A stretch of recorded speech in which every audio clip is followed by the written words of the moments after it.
Good morning. Welcome to Faith in the Morning. Something good is going to happen to you today, so expect miracles. This is your month for miracles. Come on, say it with me. Say, this is my month for miracles. Come on, say it again and put it in the chat. Say, this is my month for miracles. I want to let you know today, no matter what you see going around you, the circumstances, the situations, what's going on in the world, what's going on in the news, what's going on in this nation and other nations, that God still has miracles for you.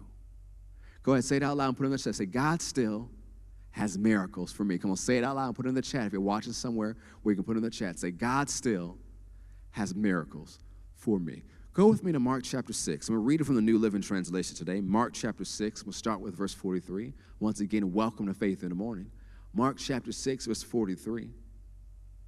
And this is after Jesus has fed the 5,000 and the multitude, because it's 5,000 men, and there's an even bigger crowd with women and children. And Mark chapter 6, verse 43, and afterward, the disciples picked up 12 baskets of leftover bread and fish. A total of 5,000 men and their families were fed from those loaves. Immediately after this, Jesus insisted that his disciples get back into the boat and head across the lake to Bethsaida, where he sent the people home. After telling everyone goodbye, he went up into the hills by himself to pray. Late that night, the disciples were in their boat in the middle of the lake, and Jesus was alone on land.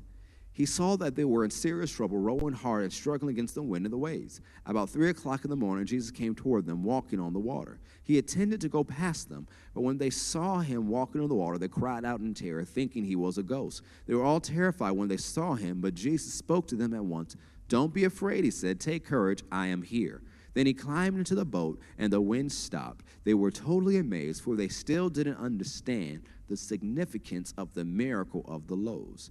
Their hearts were too hard to take it in. I want to know today if you understand the significance of the miracles God has done for you. Because sometimes when we run into a storm, we forget what God did before.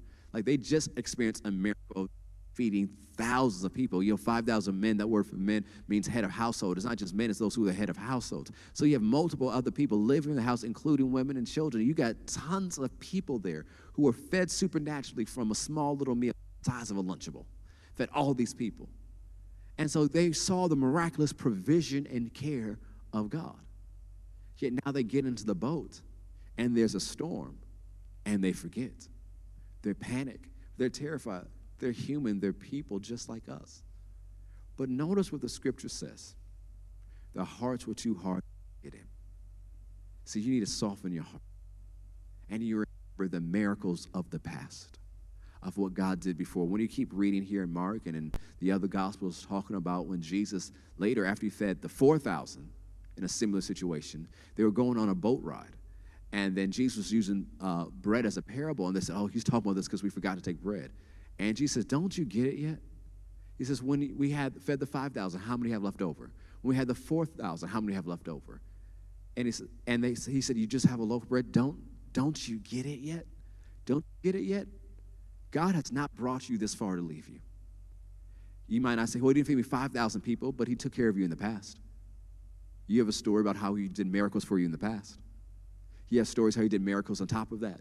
Big miracles, small miracles. Your life has been a series of miracles, of interventions of God, where things should have taken you out, but he protected you. Something should have happened, but he spared you. Something happened to your body, but he healed you. You didn't have enough, but he provided for you. Your life is full of miracle testimonies, and it's important to remember and consider the miracles of God, because once you do, it keeps your heart soft, and you know when new storms show up, you remember that God did it once.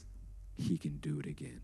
That's what I'll remind you of today. No matter what you're facing, no matter what's going on in the world, if God did it once, he can do it again. If he provided it once, he can do it again. And not only can he will do it. This is your day. This is your month for miracles. And know something good is going to happen to you today, so expect miracles. Have a great day. If you haven't already, subscribe to us on YouTube, Apple Podcasts, or Spotify. God bless.